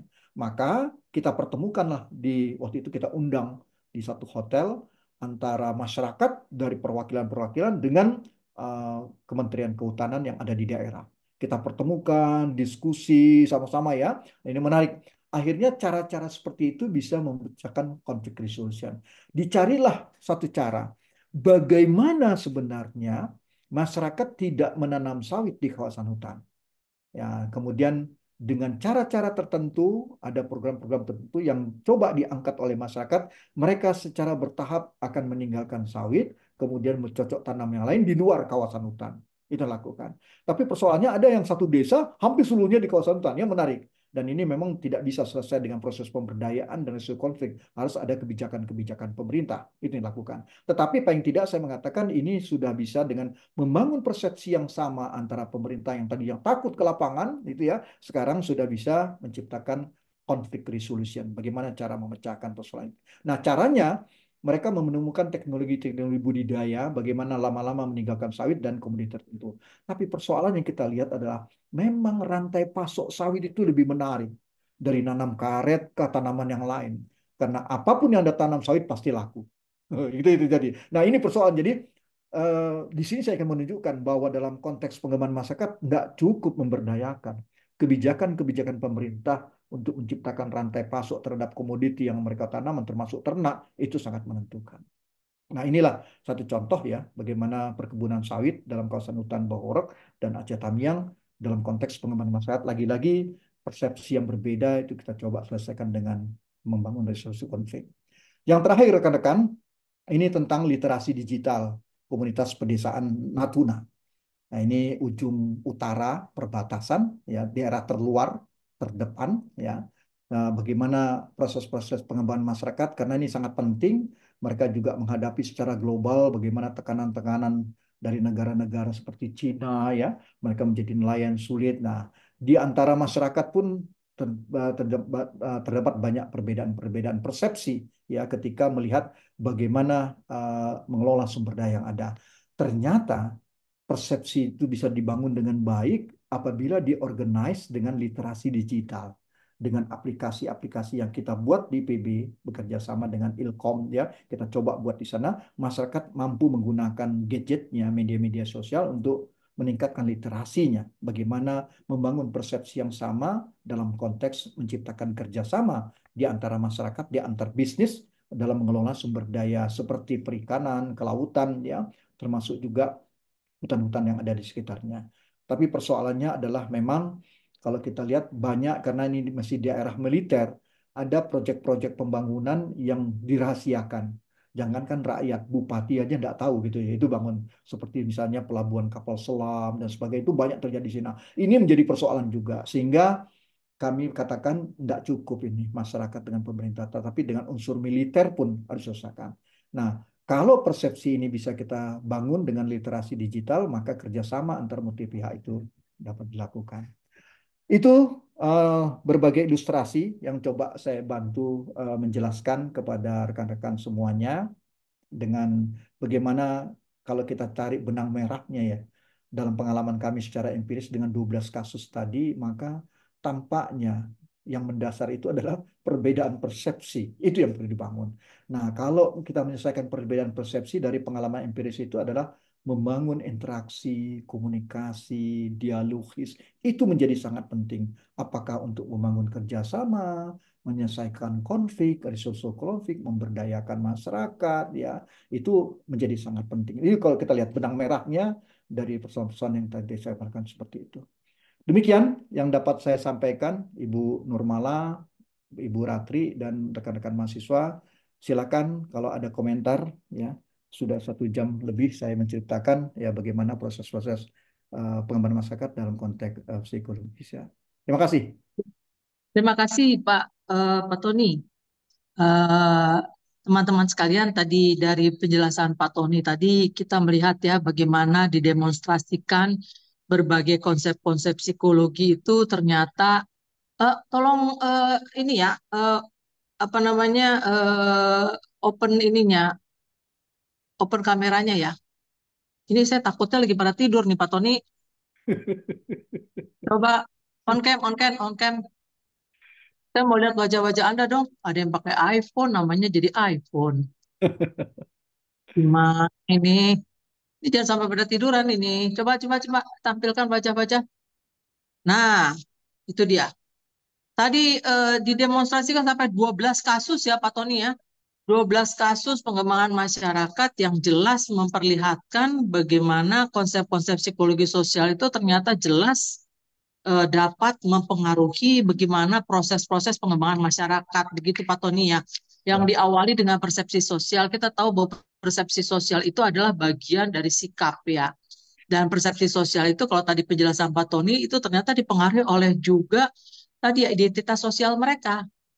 Memang ada orang yang nanam jagung di mana-mana Pak Tony ya. ya, Jadi dia emang indigenous knowledge dia, pengetahuan eh, lokal dia memang tentang jagung. Jadi tanamin semua jagung gitu. Entah dia kemiringan berapapun tanamnya jagung gitu. Padahal itu menjadi sangat sensitif terhadap bencana ya Pak Tony ya, longsor dan sebagainya. Dan juga tadi bagaimana membujuk masyarakat gitu Pak Tony ya lewat champion-champion dan ternyata champion tuh umumnya orang luar ya Pak Tony ya, ya, orang luar. Jadi ada suatu persepsi, ada suatu sikap yang cenderung lebih memandang orang lain dari luar lingkungannya itu lebih hebat gitu ya, terutama pada komunitas-komunitas yang homogen tadi diceritakan oleh Pak Tony itu ya. Nah, jadi itu kan psikologisnya sama seperti kita kalau lihat bule itu Pak Tony ya kayaknya bule lebih pintar dari kita hebat, lebih gitu hebat kan ya. ya. Ya. Padahal kita nggak tahu bule itu di sana apa gitu kerjaannya, tapi kita udah merasa paling hebat aja lah bule gitu ya. Lalu kemudian juga ternyata psikologi apa persepsi tadi bukan hanya kepada masyarakat tapi juga pada pemerintah Udah. gitu kan, bagaimana menyadarkan pemerintah nih tentang kebijakan-kebijakannya itu yang ternyata menghambat, bisa menghambat tadi apa pengembangan masyarakat terutama tadi yang kelapa sawit ya Pak ya, bungkil-bungkil kelapa sawit itu coba ditertibkan gitu harganya supaya petani-petani ini bisa lebih murah gitu kan mendapatkannya. Jadi si produksi kelapa sawit jangan lari ke kosmetik tadi ya. Jadi menarik sekali Pak Tony. Nggak tahu nih mahasiswa-mahasiswanya tertarik nggak ya? Nah, sekarang giliran coba para mahasiswa, silakan Anda mengajukan pertanyaan kepada Tony. Banyak loh tadi istilah-istilah yang belum dijelaskan oleh pada Pak Tony tadi loh.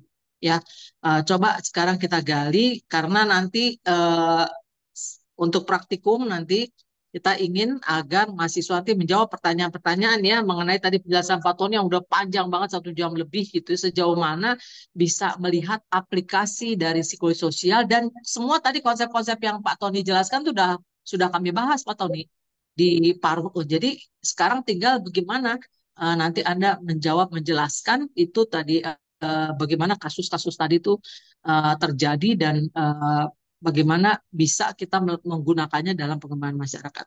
Oke, silahkan ajukan pertanyaan para mahasiswa. Nih Bu Ratri mungkin mau memberikan komentar juga, silahkan Bu Ratri. Ini omong-omong, mahasiswa udah ketemu Pak Tony belum ya?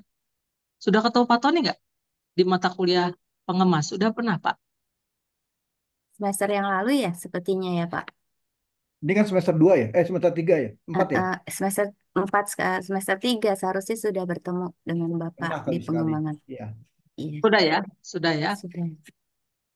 Jadi ini udah 2 kali nih ngomongin pengemas ya Pak ya. Ya. Harusnya lebih ngerti nih. Ayo silakan ajukan pertanyaan. Surya Ramadan. Siapa itu? Silakan. Iya Bu. Jadi sebenarnya sih dari mungkin saya mengucapkan makasih banyak ya Pak buat penjelasan dari Bapak. Itu alhamdulillah udah jelas sekali. Tapi ada sedikit kebingungan sih Pak di Hmm. mana ya tadi sebentar.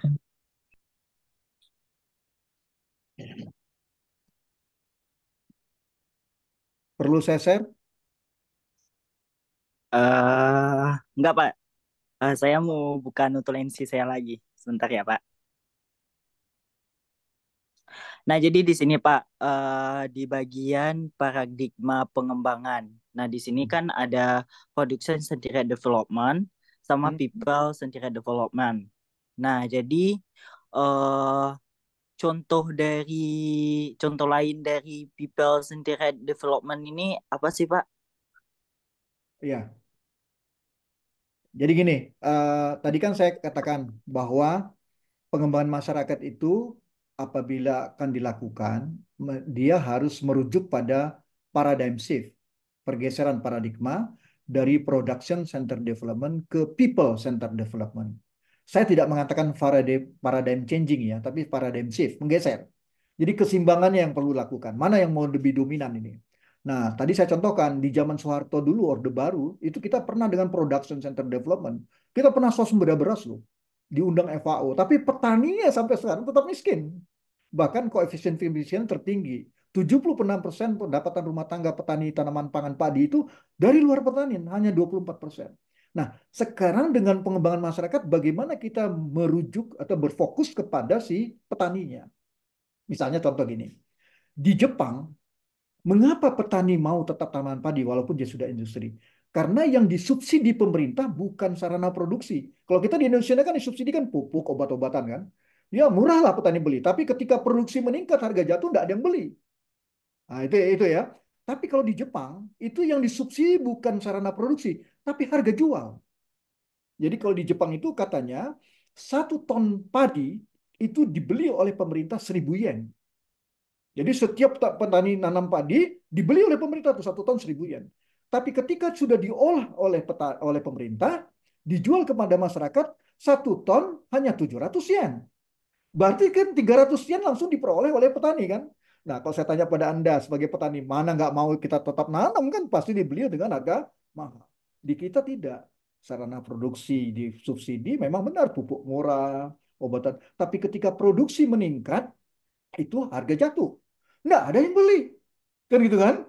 Nah, ini yang jadi persoalan. Jadi menurut saya, contoh saya tadi menunjukkan kepada Surya Ramadan bahwa people center development itu lebih memperhatikan si orangnya, bukan si produknya. Gitu ya. Nah, bagaimana caranya? Nah, tadi saya tunjukkan bagaimana proses partisipasi, pemberdayaan, meningkatkan ekonomi lokal, membangun jejaring, itu sangat penting. Kalau seperti Jepang kita terapkan di Indonesia, bisa nggak kita? Bisa, misalnya Kabupaten Bogor punya bulog sendiri, punya dana untuk membeli produk-produk petani Bogor. Dibeli dengan harga mahal, tapi diolah kemudian dijual kepada masyarakat. Harga mahalnya itu kan yang dapat petani kan, mereka kita fokuskan. Nah, itu yang tidak terjadi di kita. Jangan skala nasional, tapi bisa kita lakukan dari skala daerah atau lokal, kabupaten, ya itu bisa kita lakukan atau provinsi seperti Jawa Barat, Jawa Timur, Jawa Tengah, bisa Lombok, Bali itu bisa lakukan. Kalau kita kan memang punya keinginan meningkatkan taraf hidup atau uh, apa ya better living kepada masyarakat petani. Gitu Surya Ramadan. Jadi pengertian people itu di situ fokus. Nah, itu yang saya katakan pengembangan masyarakat itu harusnya berfokus itu. Tapi bagaimana production itu memang perlu ya, tapi bagaimana production itu memang membantu si petani. Jangan kayak dosa kita sekarang. Kita pernah swasembada tapi petaninya tetap miskin. Kira-kira bisa dipahami Surya Ramadan? Oke Pak, baik bisa dipahami Pak. Makasih Ya, banyak ya Pak penjelasannya. sama-sama. Tadi juga saya rasa saya tadi lupa juga menambahkan Pak Tony bicara mengenai conscientization ya Pak Tony Ya, ya. kesadaran kritis. Ya, membuat orang tuh jadi sadar gitu. Ya, Jadi bukan hanya melakukan sesuatu itu karena disuruh, karena ya, dikondisikan, tapi karena sadar. Jadi tadi aspek psikologisnya, aspek psikisnya gitu ya. Bukan hanya dia tahu, tapi dia sadar kenapa dia harus melakukan itu. Itu yang menariknya gitu. Jadi itu tadi menyambung Surya Dharma. Jadi people centerednya itu bukan hanya tadi demi suksesnya pemerintah untuk peningkatan produksi, tapi terutama membangun manusianya. Sehingga tadi akhirnya tadi jadi tipe C ya Pak ya. ya, Jadi tipe bukan C. tipe B tapi B saja tapi menjadi tipe C gitu. Jadi datang dari masyarakat melibatkan semua pihak-pihak gitu. Maunya jadi begitu tapi terus jadi mandek ya Pak ya tipe Ya. A terus desanya dibina lama-lama dibinasakan ya Pak Tony. Itu jadi desa binaan namanya. Bukan Nah, sustainable development, tapi project sustainability. Proyek nah itu lanjutan. proyek lanjutan terus aja jadi tetap bodoh ya Pak Tony ya. Ya, Jadi bukan sadar pintar gitu. Jadi lebih maju sehingga dia tadi sustain katanya program-programnya. Demikian. Silahkan yang lain yang bertanya. Yuk. Ini soalnya gini Pak Tony. Jadi kan kita ingin merangkai gitu ya semua mata kuliah itu supaya mahasiswa tuh paham gimana kaitannya dengan departemen kita gitu Pak. Ini bukan suatu yang terpisah gitu suatu bahkan apa namanya mata kuliah ini penting gitu untuk menjadi basicnya nanti kita bicara ekologi, gimana kita mempertahankan ekosistem, itu semua berkaitan gitu. Ini makanya kita mengundang Pak Tony yang begitu banyak pengalamannya untuk bicara soal bagaimana sih ini diterapkan dalam pengembangan masyarakat. Begitu Pak Tony. Silakan, mahasiswa yang lain silakan. Perdalam. Siapa tahu bisa jadi ide untuk PKM ya Pak Tony ya. ya, Silakan. Ini Clara Yolanda mau nanya nih, sedang berpikir si Clara Yolanda. Silakan Clara. Biasanya dia suka bertanya-tanya nih. eh oke Bu, sebenarnya ada pertanyaannya, cuman yang masih ragu gitu untuk ditanyakan. Jadi sebenarnya Pak, kalau tadi kan Bapak ceritain kalau pengembangan masyarakat itu sebenarnya eh, lebih memanfaatkan inovasi yang ada di masyarakat. ya. Juga Dikit dari dalam ya. eh, ya, juga em, mencari siapa sih eh, champion atau leadernya yang dari masyarakatnya. Nah, di antara kedua itu, Pak, misalnya di lapangan, apa prioritas yang pertama itu kita mencari inovasi yang di lapangan atau orang yang menggerakkan terlebih dahulu, Pak? Gitu, Pak. Ya, terima kasih. Oh, pertanyaan bagus tuh, Clara. Bagus, ya. Clara Yolanda, ini pertanyaan bagus nih. Jadi menurut saya gini, dari pengalaman empiris ya, kalau kita seperti lihat kasus Papua itu ya, ternyata yang menentukan bukan menciptakan inovasi dari dalam, nggak mampu dia itu, nggak tahu dia itu. Jadi kata kuncinya adalah mencari champion. Nah kebetulan tadi Bu Nurmal mempertegas bahwa di Papua itu mereka punya persepsi yang sama, yang namanya champion, creator itu tidak dari dalam, harus orang luar, gitu ya. Nah itu yang kalau kita lihat di Bovendigul, saya perhatikan di berbagai komunitas, itu yang bergerak pasti ada championnya itu. Kalau enggak orang Tasik lah, orang Jember, orang Bali, itu yang kita lihat. Dia yang menggerakkan itu. Dan ini kan menjadi volunteer-volunteer yang hebat ya, mau datang ke sana. Itu yang kita lihat. Itu kalau kita lihat kondisinya seperti masyarakat di Papua. Ya, masyarakat Papua kemudian lebih homogen. Memang ada hal-hal yang sangat fundamental, misalnya property rights mereka belum mengenal hak pribadi, individual property belum. Dia mereka masih hak ulayat, adat itu. Jadi ini peran-peran seperti champion creator tuh Yolanda itu menjadi nggak penting. Tapi ketika saya cerita tadi kasus Subang yang sudah heterogen gitu ya, itu bukan mencari local champion atau creator lagi, tapi bagaimana kita memfasilitasi untuk mengcreate inovasi dan teknologi dari dalam komunitas. Beda sama penyuluhan. Kalau penyuluhan kan datang dari luar tuh. Maka itu urea tablet tadi tembak itu kan datang dari luar itu kan kan. Nah, ini kan ketergantungan semakin tinggi, harganya mahal. Tapi bayangkan ketika dia menciptakan alat itu dari bambu, Itu kan sangat local spesifik, indigenous knowledge ya. Memang teknologi dilihat dipelajari oleh teman-teman mahasiswa KKN, tapi itu bisa dibuat dengan harga murah. Nah, jadi ada perbedaan. Jadi kalau Anda bertanya, mana yang lebih dulu? Tergantung bagaimana masyarakatnya. Menurut hemat saya, dalam pengalaman-pengalaman empiris dari berbagai kasus, puluhan kasus ini, kalau udah masyarakatnya heterogen, relatif lebih maju, tampaknya yang kita sebut dengan mengkreat inovasi dari dalam itu sangat penting. Jangan tergantung dari luar lah. Kayak gitu ya. Tapi ketika kita menghadapi seperti masyarakat di pedalaman Papua, di pedalaman Kalimantan, nah, itu local champion, local creator ya, yang datang dari luar itu lebih penting nampaknya. Tapi ada satu kelemahan. Ketika champion ini nggak ada, habis juga semuanya itu. Maka yang perlu dicari adalah bagaimana menciptakan lokal-lokal champion yang berasal dari masyarakat. Nah, kata kuncinya ini memang tingkat pendidikan, mereka menjadi punya wawasan yang lebih luas. Maka itu ketika kita di Bovendigul, kita putarkan film, dia menonton, bagaimana. Dan itu cara-cara kita untuk membangun persepsi yang sama di antara mereka. Itu jadi dengan local champion seperti itu yang datang dari luar juga ada problem sebenarnya. Tapi untuk jangka awal seperti Bu Nurmala Kardia, ya ini kan tipe-tipe desa seperti tipe A tadi memang perlu diintervensi dan pemerintah tidak punya kekuatan yang jalannya aja susah ya sampai kita bisa nginep di jalan dan sebagainya. Gimana pemerintah mau ke lapangan gitu? Tidak mungkin. Maka orang-orang yang jadi champion creator ini menjadi sangat penting. Gitu ya Landa. Jadi jawabannya bukan mana yang dulu yang lebih penting, tergantung gimana struktur sosial, kultur, dan pola-pola adaptasi ekologi. Maka itu tadi saya pilih-pilih kasusnya supaya bisa membanding-bandingkan ya bagaimana.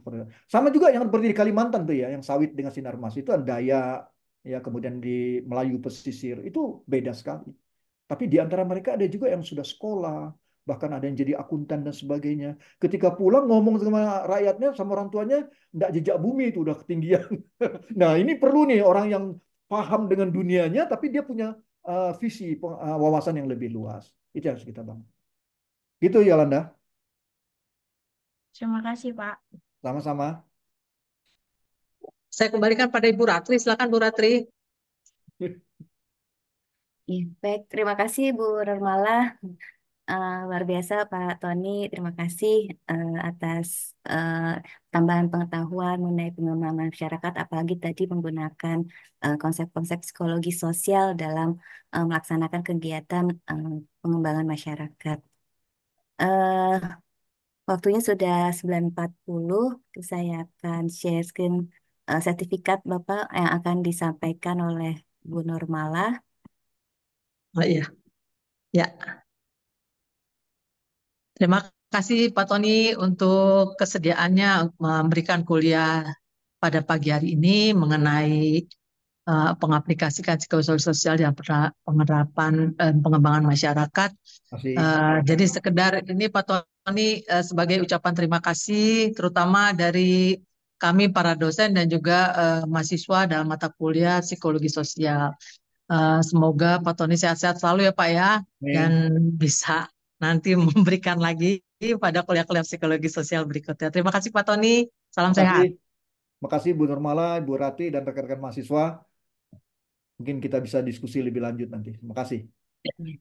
Terima kasih Pak. Ya, dengan demikian kita bisa akhiri ya pertemuan kuliah dosen tamu pada pagi hari ini.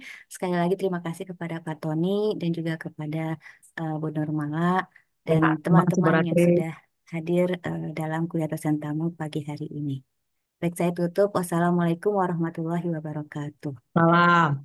Waalaikumsalam. Waalaikumsalam warahmatullahi wabarakatuh. Selamat pagi, salam sejahtera untuk kita Ya, semua. selamat pagi. Pamit. Selamat Pagi, Pak. Ya, Pak.